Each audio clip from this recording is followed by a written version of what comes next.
Start. Hi పిల్లలు, అందరూ వచ్చేసారా? రండి కూర్చోండి. మనము స్టోరీ చెప్పుకునే టైం అయింది కదా, చక్కగా కూర్చోండి. అయితే ఈరోజు నేను మీకు పంచతంత్రం గురించి చెప్తాను. పంచతంత్రంలో అన్ని కథలే ఉంటాయి. పంచతంత్రం ఏమిటంటే, పంచ అంటే 5, తంత్రం అంటే ఉపాయాలు. ఆ ఉపాయాలు ఏమిటంటే మిత్రలాభము, మిత్రభేదము, సంధి, విగ్రహము, లబ్ధనాశము అని 5 భాగాలు ఆ స్టోరీస్లలో. అయితే ఈ 5 భాగాల్లో మనం చెప్పుకునేది కథకు మూలం ఏమిటంటే, అనగా ఒక పాటలీపుత్రం నేరే మహారాజు సుదర్శనుడని అతని పేరు. అయితే సుదర్శనుడు అనే రాజుకు 3 కొడుకులు ఉంటారు.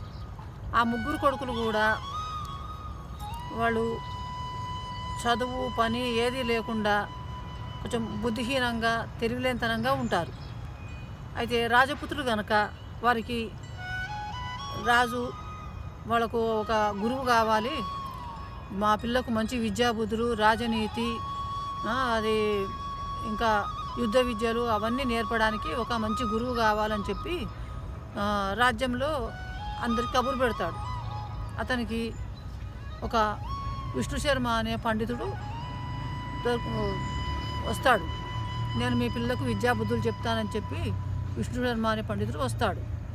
వచ్చిన తర్వాత రాజు చెప్తాడు, చాలా త్వరగా మా పిల్లకు విద్యాబుద్ధులు నేర్పించాలి మీరు అని చెప్తాడు. సరే అని రాజు మాటకు ఒప్పుకుంటాడు పండితుడు. ఒప్పుకున్న తర్వాత వాళ్ళు చాలా బుద్ధిహీనులు పిల్లలు.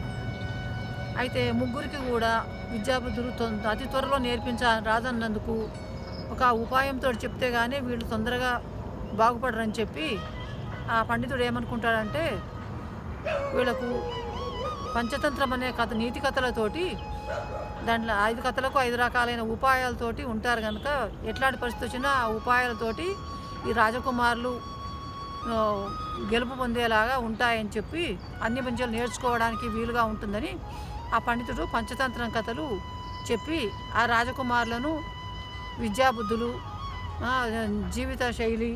జీవన శైలి, లోక జ్ఞానము అన్నీ తెలిసేలా తీర్చిదిద్దుతానని అనుకుంటాడు. అనుకొని కొన్ని కథలు రచన చేస్తాడు. అయితే దాంట్లో ఇప్పుడు మనం చెప్పుకునేది ఏమిటంటే, మిత్రలాభం అనే మొదటి కథలోని కథ నేను చెప్పేది. అయితే అనగనగా ఒక హిరణ్యకుడు అనే ఒక అడవిలో ఒక ఎలుక ఉంటుంది. అయితే అక్కడ పక్కనే ఆశ్రమంలో మునికుమారులు ఉంటారు. ఆశ్రమంలో మునికుమారులు ఏం చేస్తారంటే, పొద్దున్నే భిక్షాటనకి వెళ్తారు. భిక్షాటనకి వెళ్ళి వాళ్ళు ఎవరు పెట్టిన వస్తువో వాళ్ళు తెచ్చుకుంటారు. బియ్యం కానీ, పప్పులు కానీ, తినే వస్తువులు కానీ ఏవి ఎవరిస్తే అవి తెచ్చుకొని అవి తినుకుంటూ జీవితకాలం గడుపుకుంటూ విద్యాబుద్ధులు నేర్చుకుంటూ అడవిలో ఉండి తపస్సు చేసుకుంటూ ఉంటారు. అయితే పక్కనే చెట్టు కింద కన్నంలో ఒక ఎలుక ఉంటుంది. హిరణ్యకుడు ఆ ఎలుక పేరు.